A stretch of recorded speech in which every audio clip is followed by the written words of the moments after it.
Today, we're getting under the hood of Malene Hegenberger, a mother, daughter, sister, friend, women's advocate, innovator, midwife, and the founder of HegenbergerSpeculum. Malene was educated as a licensed nurse in Denmark in 1998. After working in neonatal care at King's College Hospital in London, she attended midwifery school in Bergen, Norway, completing her studies in 2002. She worked as a midwife and nurse in Norway, St. Kitts in the West Indies, Denmark, and the United States. She is currently a perennial specialist midwife at Slagelse Hospital in Denmark and is the inventor and developer of the Hegenberger Retractor. Malene is the second midwife to invent an obstetric tool since the French midwife Anne-Marie Bovin from 1773 to 1841. Malene founded the company HegenbergerSpeculum in 2017 and completing a successful exit of the Hegenberger Retractor in 2021 to a British company and is now the Director of Global Training and the Innovation for HegenbergerMedical. Malene is teaching midwives and doctors in suturing post-partum tears in Denmark and is a role model for other entrepreneurs with good clinical products. Malene has a keen interest in innovation within female health and has been nominated as one of the InnoWomen in Denmark 2024. Malene is also a board member of the organization GRO in Denmark, an NGO organization and shelter for women living in an abusive relationship. Welcome, Malene. Thank you so much. Thank you. Well, I'm so excited to be getting under the hood with you today. It is still season 3, Women Making the World Healthier, but with a special emphasis on Women's Health Month. So it's going to be a great conversation hearing your story and sharing all of the incredible work that you've done. So if it's okay, can we get going? Absolutely. So I ask this question to every woman. What was that ignited your desire to go and become a nurse and then a midwife? Actually, it was my mother, it was my parents who said, you need to find something that's available, something that you can do in bad and good times, and something that makes you keeps your interest. A job shouldn't be a job should be more than a job. At that point, I was actually a very lazy young woman. I was not really very applicable to the norms and the conservatism that I was surrounded by. So I think my parents, they wanted to make sure that I at least got some kind of education. So they kind of pushed me in that direction. Do something really that you can work. You can work as a nurse. You have many options within nursing, which is true. You can change direction within nursing. You are trained as a general nurse, and then later on you specialize yourself. So I kind of lean into that, and I actually went into nursing not really sure whether that was what I wanted, but I entered and I became very much hooked on nursing, and especially the contact with patients. And actually during that, I started cleaning at a labor ward, and that's where I met midwives for the first time. And I thought I want to do that as well. So I had two goals, you could say. I wanted to complete the nursing program, the general nursing, because during the education I got very interested in traveling. I saw a lot of potential with combining nursing and traveling. I've never been the backpacker type. I've always liked to combine traveling and growing, or what can you say, getting to know another culture through healthcare systems or nursing. That's a very, very good way and a very safe way to travel as a woman, you could say. Travel through an organization. So that's actually how I got into nursing. And as much as I didn't know whether I wanted to, ending up liking it, the more I actually ended up liking it. So my parents were right back then. I was not very strong academically back then to end, because I was a true troublemaker in high school. I was very, into not very focused on something. So it was actually my parents that pushed me in that direction. Well, I have to say something to that, if you don't mind. First of all, thank you for sharing and being vulnerable and sharing that with women around the world. And so I think it's a beautiful thing that you found you found your place in nursing and the space you wanted to be in. So I'd love to hear, there's so much to unpack with what you just said. So, the traveling, the education, the working in the wards and seeing midwives. So why don't we start with the education, going to nursing school and seeing the different things you saw, and what inspired you during those times? Well, nursing here is roughly 4 years, then you're a registered nurse. And at that time, I already knew I was going to travel. So during some of my clinical hours, I actually went abroad.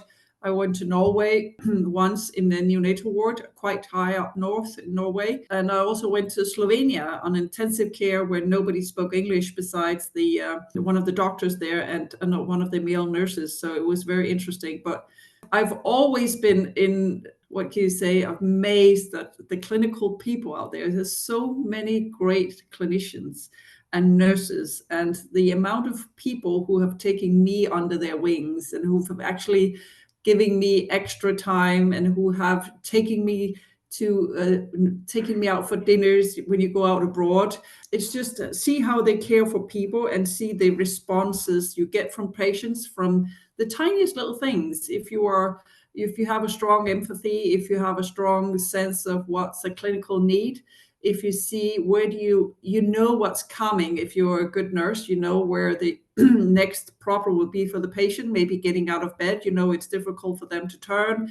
If you analyze those things and you're upfront, and also the whole communication, bedside communication, you have a nonverbal communication and then you have the verbal communication. Those are two different skills. You could be a very strong verbal nurse, but that doesn't make you a very good nurse. So you have to combine those skills, and those are the ones that we're not paid for. But those are the ones that makes the biggest difference for the patients, is that your empathy and your your ability to analyze where your empathy is needed, also to protect yourself, but to divide your empathy to all the patients that you meet, because you can't devote all your time on bed one. For instance, if you have 10 patients, you have to be the same good professional nurse all day for the rest of your life, or your career.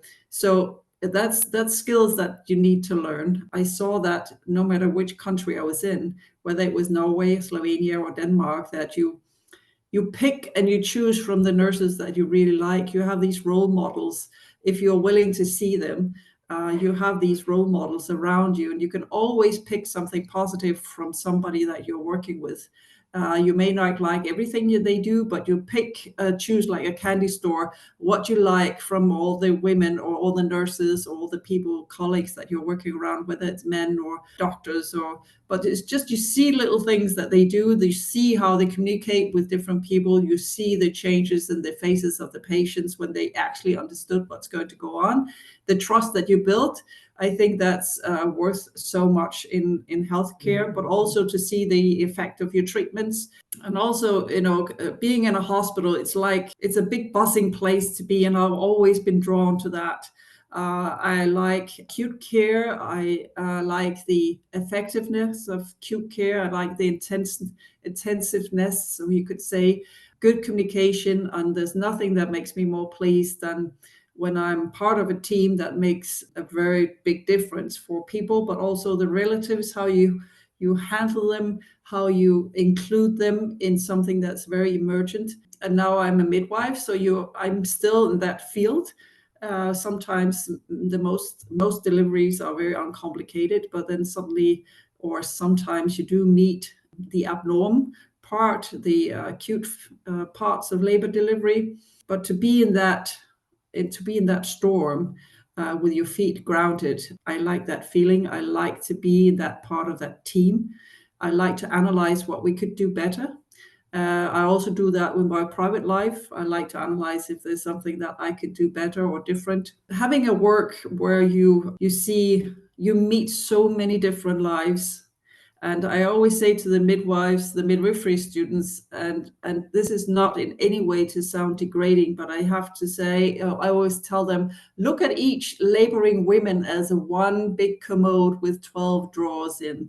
not because she's an item, but she has a drawer with her teen years. She has one drawer with her career. She has one drawer with her sexual life. She has one drawer with her first intimate contact. Maybe she has one drawer with sexual assault. Maybe she has one drawer with all kinds of different drawers, and that makes her that full person. And we are not going to see all the drawers, what she contains as a person. And that may affect how she responds to some of the things that you say. It's not you as a person, but that's what she's carrying behind her.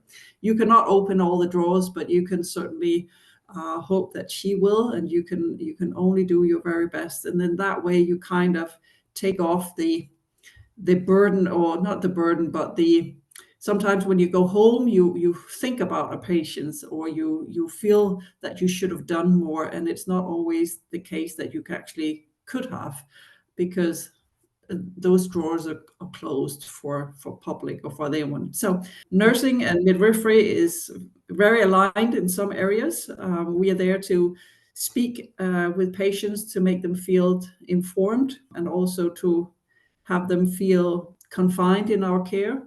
And I think for me, that is a very big goal, I think, to be very clear and very reliable. And so it sounds to me like you have like this wonderful integration of all of the things, the humanity side, where you feel your patient's pain, you want to do right, but you have to be those big shoulders for every patient in the ward. And I like the way you described, Malene, the drawer that women have many different, closet drawers that they're bringing in with them when they enter the ward, or whatever case, the hospital, and you don't know where they're coming from. And so really, I think it's interesting applying that sort of compassion and empathy, as well as the science aspect, making sure that you're very clear. I have to applaud you for that. I like the way you described that, because it is complicated. You're right. Things can be going perfectly normal, but people are still carrying things. Women are still carrying things. So that's really beautiful to point that out.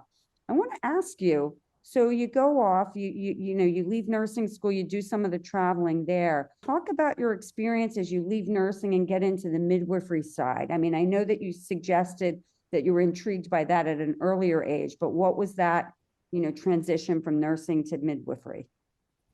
Well, midwifery was simply a dream come true. I worked a lot, many years, and I applied. It's very difficult here in Denmark to get in, and that's also why I applied in Sweden, Norway, and Denmark. I simply wanted that. And then I finally got in Bergen in Norway. And I can tell you, for the first 4 months, every time there was a knock on the door, I was sure that the secretary was going to come in and say, "I'm sorry, Malene, there's been a mistake. You're not in the midwifery program after all. You made a big mistake." But after 6 months, I started to relax and I started to enjoy it. And that really, at that point, I knew I had an academic side to me. I knew I enjoyed studying. I simply loved every minute of those years in Norway. It was the best years of my life before I had children. I felt I was at the right time. I felt I was at the right place. The purpose of the training was really, I simply loved it. And then also when you go into the clinical, I went to 2 hospitals. I went to a tiny little hospital up in North Norway. Not many deliveries, but boy, did I see so many different things. We only had 400 deliveries a year, but then on the other hand, we had everything. We triaged everything. That means we had a lot of transferred. We had a lot of breech deliveries. We had a lot of twins. So from being you could also go to a very big university hospitals where they have thousands of deliveries, and you have to fight all the other students and the medical students to actually go in and see and train and learn. And here we were only 2 midwifery students, and we were like, they pampered us, you could say. They just cared for us. They would call us to say, "Now there's a woman, are you interested?" And everybody knew us. I felt like I was a dolphin among sharks. It was like really such a protective area with high level of learning. And it is a wild nature. So women, they traveled hours to get to our hospital. That's also a very interesting factor. And then I went to the other hospital where we had a little more. We only had 1,500 deliveries, and I was there for a year, but it was exactly the same environment, very, very friendly, very interested in learning. And that's where they that enjoyment of passing on knowledge, I certainly got that there. You gain so much energy from seeing and teaching other people, and also all the nice clinicians I've met. I've been so grateful for, and I'm simply passing it on now. I'm being one of those. Hopefully I'll be one of those. I have many faces on my mind who have been so kind to me. Always being open to training by always inviting people into my repairs if they need to learn and watch under consent, of course, from the patient, but just to discuss and be open to talking about the mistakes that I've made myself. Being humble towards us in the clinical world. We are humans. I've made some really funny mistakes, just to be able to just make other people laugh. It's such a relief. We need to laugh in between taking care of patients. We need to ventilate in a hospital setting, but I only have positive things to say about my training through midwifery. That was a blessing, and I'm still in contact with my mentor actually from Norway, and she attended my wedding, and that's more than 23 years ago. She's retired. She's an old midwife now, but she's retired. I think she's 75 now, and she's going on to 80, but she had a huge impact. She is absolutely sitting on my shoulder every time I'm walk into a labor ward. She's whispering her little things in my ears. You just have these sentences that you will never ever forget. She will always be in my heart and in my hands when I do anything emergent or speak to women labor. In that way, I've been very blessed, and I've also met less nice people. Of course, I'm not naive, but I think there's a big skill in locating the good energy people in your surroundings, and accept and the people that don't pass on good energy, and just step a little away from them. You learn that with age, and I'm not afraid to confront people by far. I always give people a few chances. They can have a bad day. You never know if people say something abrupt or do something negative. I'm okay with that. But if it continues, I certainly also know when to turn around and deal with it. So it's not like I'm a naive what you say, flower child that walks around. I'm not like that. Trust me, I can certainly turn around in the doorway and clean up some situations if that is needed. But that should never place a shadow over all the good people that you meet. And I hope I'll be on the memory of many other future midwives or nurses. Because I would imagine you just shared about your mentor that you're still in touch, and you're mentoring women, I presume, as well now, right? It's about giving that little extra. I've felt that many times that people gave me a little extra, something that was not necessary. I would have been happy with less, and then still they have the energy and the resources and the personal resources to just, or if I meet somebody in the corridor, or if I've been lost myself somewhere and I've asked people for direction, some people, they just take you almost the whole way. And you can also say that with your life. There's some people that tells you which way to go, and that's you go on from there by yourself. But then there's also people that really follows you in your life and guides you quite a long way. And Norway was certainly one of those. Both hospitals, there was a lot of people there that kind of led me in the right direction, with letting me be in a vulnerable environment without feeling vulnerable, because I was new, I was unexperienced, I had to fail to learn, and they were there. I was surrounded by big warm hands to catch me mentally, but also in clinical settings, and I think that makes a huge difference. If I'm with somebody today, I really try and look at myself and try and be like the same kind of people that I was surrounded with. And I think it has a huge impact on your future career if you early on are surrounded by people who have that capacity to give you space and at the same time be in your space. I think it simply makes a better person overall, because if your work life is a place where you have resources, that will also pass on to your private life. If you're completely drained when you get home every day, your private life will also be drained.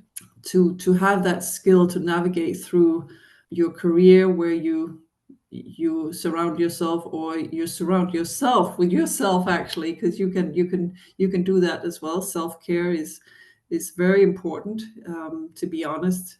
But to attract yourself to the people that you have a good chemistry with, and that you feel passes something back to you, is important. So I think that's just a wonderful quality. And I'd love to dig a little into your whole experience of bringing life into the world, like being a midwife, and talking about, because I know you have many, many talents in that space. I feel like we've gotten to a lot of the emotional, but you have been really looking at the art and science. You created the HegenbergerSpeculum. I mean, I'd love to hear your story about that, but also the way, the invention of it, like understanding the unmet need and what got you to do it. I qualified as a midwife in 2002. I had my children, I had 2 boys, and then I got back one night when I was pregnant with my second one, and I was suturing high vaginal tear, and it was kept bleeding, and the woman was in a lot of pain. And at that point, I had been a patient myself. I had had a second-degree tear that was sutured. And so it was just, and the department was so busy that I couldn't call somebody in to help me. And it took me forever to actually locate the top of the tear, the apex of the tear. And I was just thinking, it was just I was like, if only I could place something that will hold it aside, so I could actually see what I'm doing, and it would take lots shorter time, and the woman was not in pain, and I knew it from both sides. I was a woman sitting there, women taking care of women, we don't get any resources. It's interesting. The woman was lying there, and I was like, if only I could place something that would hold aside. And then I sutured her, and I went out, and the snowball started to grow in my mind. A seed was planted, that's for sure, because I remembered my own repair, and suddenly I saw it from both sides, and I thought, why is it that midwives, why is it that we don't have any innovation? Why is it that we don't have any instruments to make our job easier? Why is it that we have to sit and use our fingers as retractors? You would not do that in any other surgical procedures. You could go into an eye doctor, they will use a retractor to keep your eye open. You could go to the ear doctor, you could go to any other surgical, and the labor and cesarean section are those procedures that are done mostly on a global level. It's the most common procedures, and yet we're sitting there using our fingers on something that the woman is going to live with for the rest of her lives. It's 3 organs: it's bladder, the vagina, and the anus, or the rectum. And we sit there and we do a good job, but couldn't we do it better? Couldn't we do it more elegantly or more precise? What price are women paying for bad repair? All these things started to grow in my mind, and I started to speak to the other midwives. How do you actually do when you have a difficult tear, and so and so? And suddenly the idea came, and I thought it could be so interesting in so many levels. It would be a midwife entrepreneur. It would be something new within obstetric. It would be something new within femtech, and that's how it all started. And also as a feminist, or you could say, I wanted to make a difference in female history. I want to have that impact. I want to make a difference. I want the postpartum body to be taken just as seriously as the woman, the body before giving birth. We put so much money and resources into the pregnancy, into how to get pregnant, how to follow the pregnancy so the baby grows, is born healthy, all those things. And I have absolutely nothing against that. We put a lot of energy and money and research into surveillance of the baby during labor delivery. And then as soon as the baby's out and the bleeding is under control, it's like innovation, resources, and interest declines.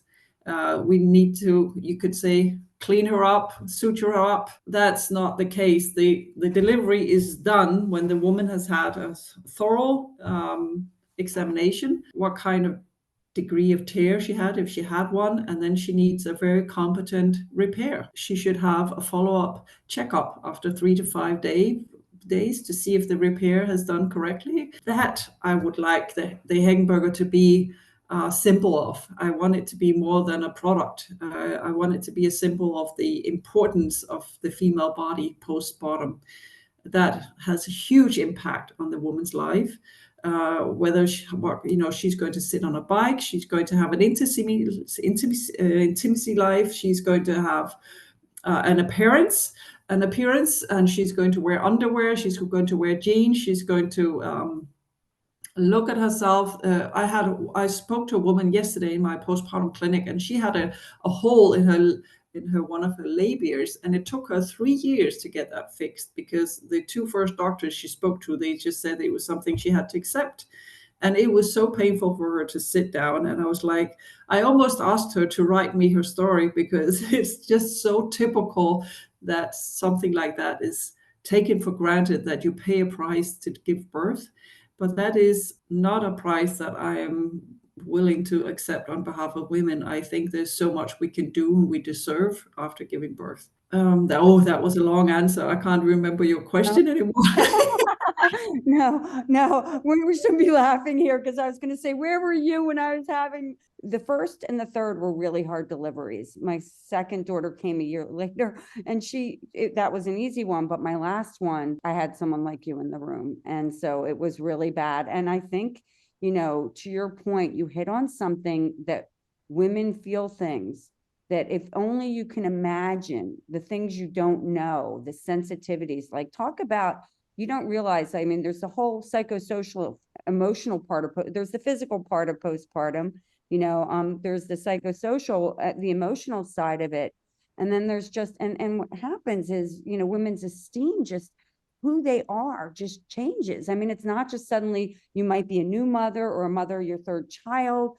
There's so many different contexts and layers to how we feel as human beings after the process of having child. So I think that you really hit on something. You touched on something that is, I think, a nerve for women. And so I love the work that you did with bringing your product to market. But I think more of what I love isn't just the product, it's the mindset. It's thinking about the whole experience of delivery and saying that postpartum, because when you are sutured correctly, there's a closure to it.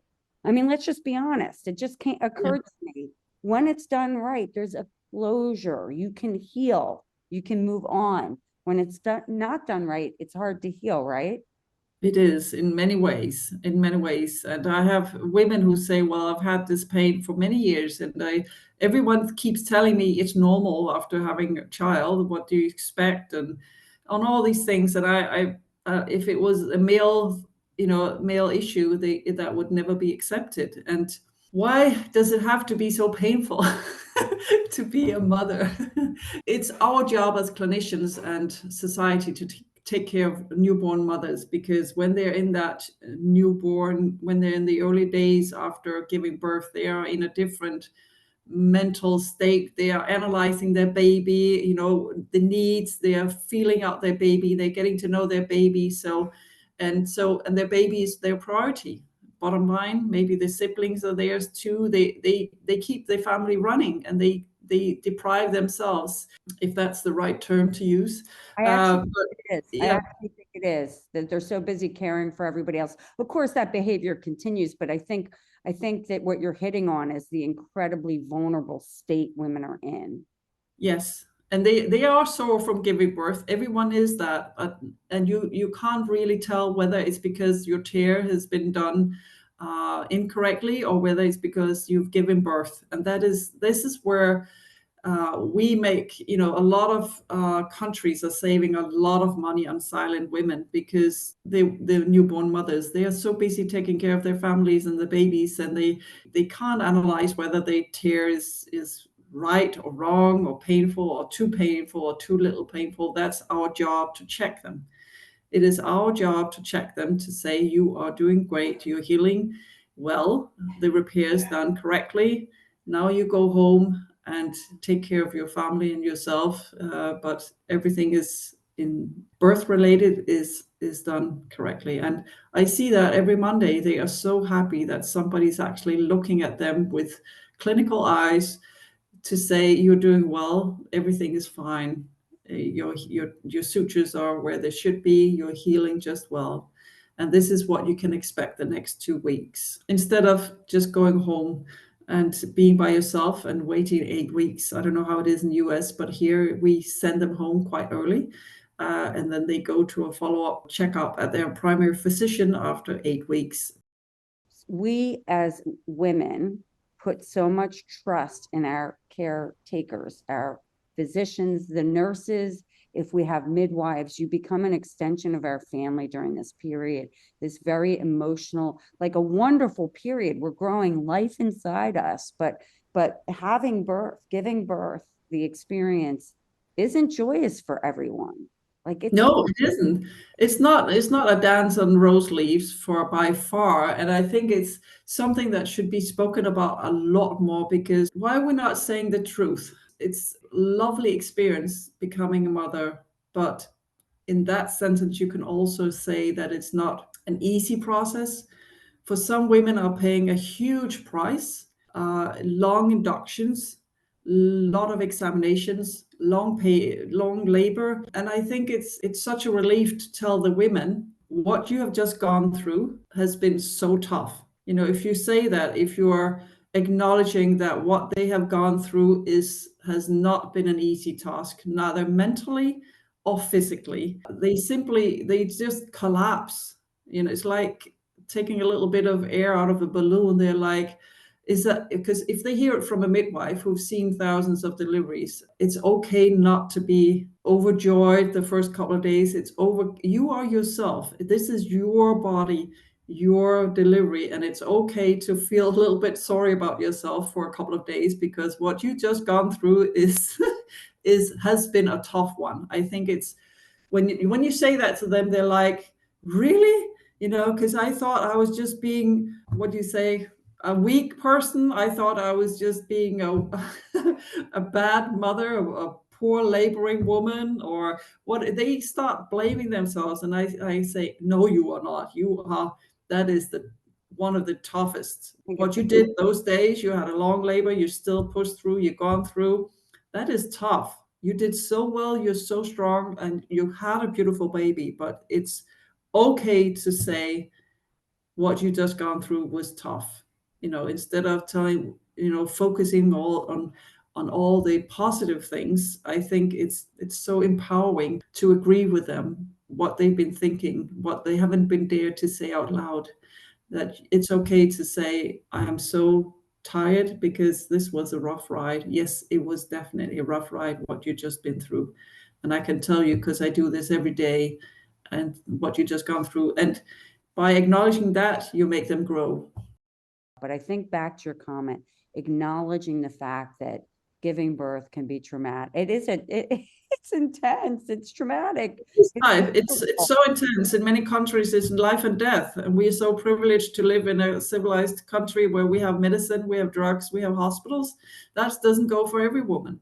And for some women, it is still life and death to go into labor, certainly. And luckily, we have a lot to offer. We have a lot of pain medication, but that should never hide the fact that it's a rough ride for women. And by saying that it's having a lovely birth plan, I would like that all these lovely romantic pictures that we are painting for ourselves and each other, that is very nice, and it gives energy and it gives hope for what you're hoping for. But that to be able to acknowledge if it doesn't go that way, I think is just as important, and it gives women a space to be empowered by feeling a little sorry for themselves for a couple of days. I think that is so important, that you look at yourself and say, I went through a rough ride, but I'm here and I'm going to continue. But just to acknowledge that, I think and hearing it from somebody who's a professional, who was in the room to witness this, is even stronger. I do want to ask you, so you've sold your product, your company, and you still work with them, but like, as you continue your midwifery, what's your vision for Malene's future?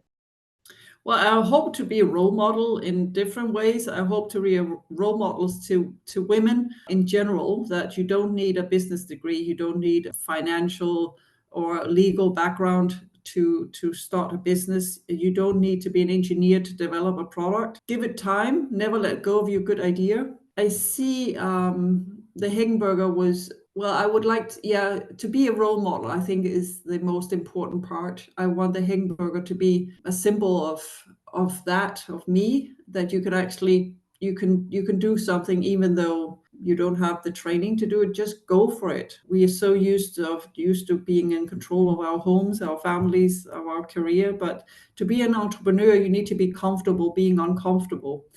And I would like other women to be inspired by that. If you are a person who prefer to stay in your comfort zone, that's fine.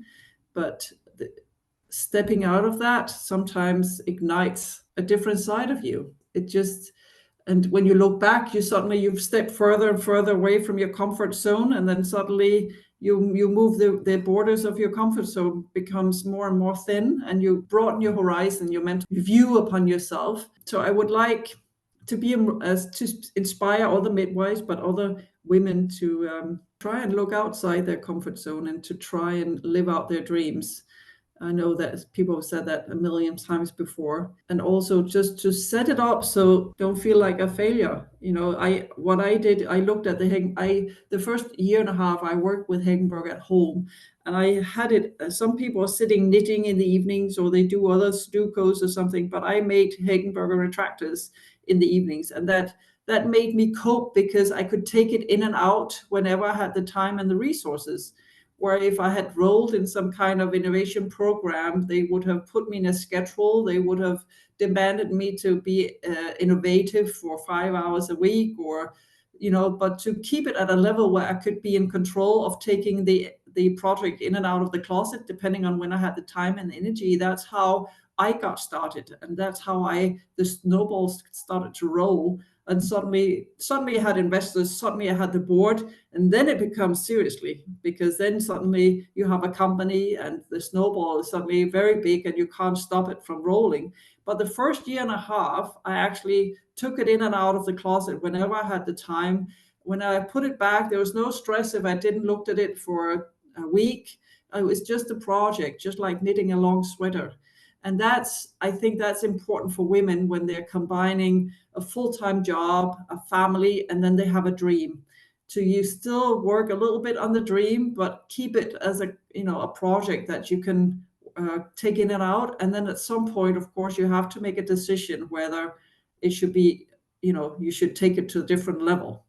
And that's how I kept having the energy and to have maintained the 3 children, full-time job, working nights, getting up after 2 hours of sleep, driving to the other end of the country and doing testing and working on the clinical on the Hegenberger, and then go back, sleep 8 hours, and go back to change the hospital next day. And of course, you need at that my ex-husband, he was working at home, so I was privileged at that point. We had a very stable base, but to kind of not overload yourself and to kind of set it up so that there's room for breathing. I think that creates the energy and the momentum to keep going. If you feel like you have to go in a box, like I was at that point, I was thinking about signing up for reading or studying another master, but I would have enrolled in a program and they would have asked me to study or attend 17 hours a week. And already there, I was like, couldn't breathe. I was like, 3 children, full-time job, and a master. No, that's a direct road to a depression or stress or something. And so to set it up so that there's room, balance, there's to breathe if you're doing something innovative, or if you're doing something that's yourself, your space, that's outside of. I think that's very important for us as women, is to think, how can I breathe in this project? How can I maintain my core values and take care of myself so I don't burn out in both ends by after 2 years? I think and I would like to send that out as a strong signal as well. You can still do it, but pace does not always, determine the result. Find your pace, what works. Your children are going to grow up. So you don't have to start this project. I remember I had this idea for 10 years in my mind. It took me 10 years to start it. From when I had the idea till I actually started it, that was 10 years.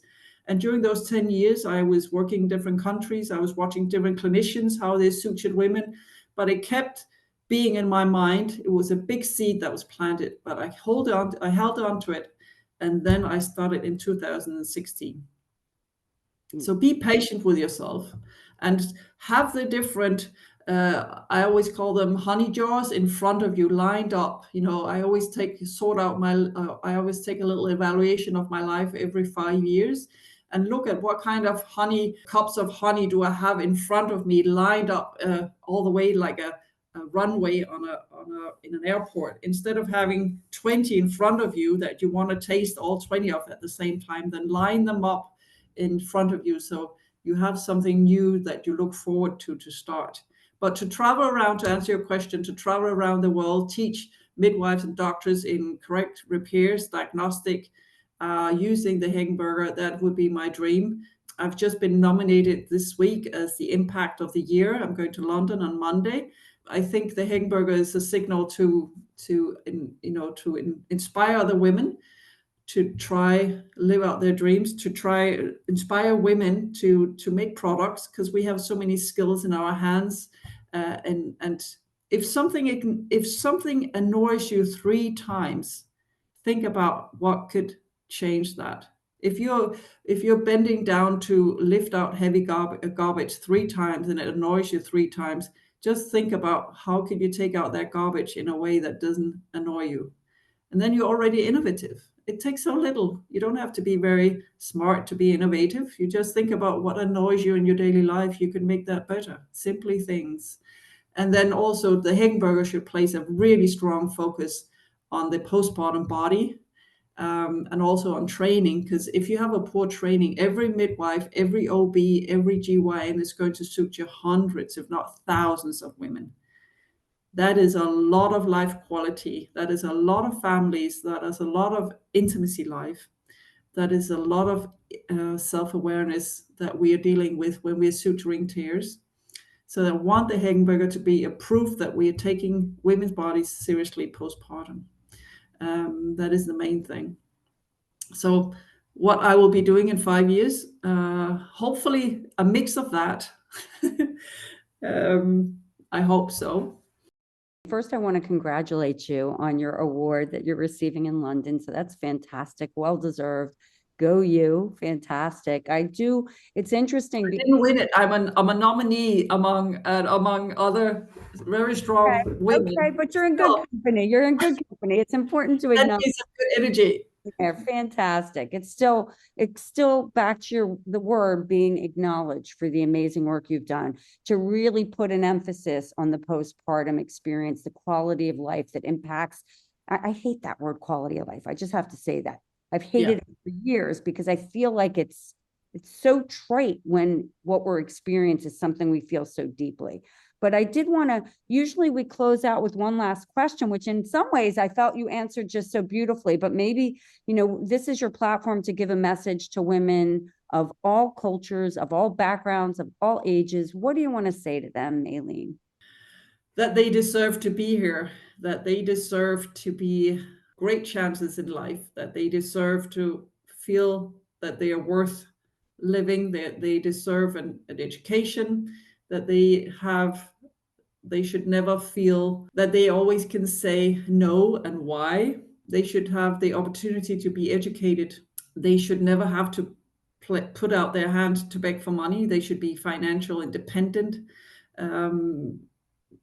They should have the same opportunities like men and boys, basically it. And they should feel in control of their lives. And there's always somebody who's tried it before you. You're never alone. The more we try and keep women's voices silent, the more it works, So I would like to be a voice and to shout out to all the women out there. There's so many women who are doing a tremendous good job and who are doing so much for other people without gaining any money for it or any credit for it. And they keep giving to their surroundings and their families. And And I'm very blessed and humble that I was born in a country where I have the privilege to have an education and was raised in an ordinary family. I have a very ordinary background, but still I have met a lot of women who didn't. So to be inspiring and to bring hope, I hope this little talk, it takes so little to make women smile and people smile and patients smile. It takes so little to give a compliment. Thank you so much for getting under the hood with me. This has been an incredible conversation. Thank you, Malene. Thanks for listening to Under the Sisterhood. If you haven't already, please give us a quick rating and review on Apple or Spotify. And make sure to follow us on Instagram, Facebook, YouTube, and LinkedIn so you can hear from more amazing women. This podcast is created and hosted by Under the Sisterhood LLC and Elizabeth Elfenbein, produced by Elizabeth Elfenbein and Matt Butler, and edited by Matt Butler. The music is by Ayla Schaefer. Her song, Rose.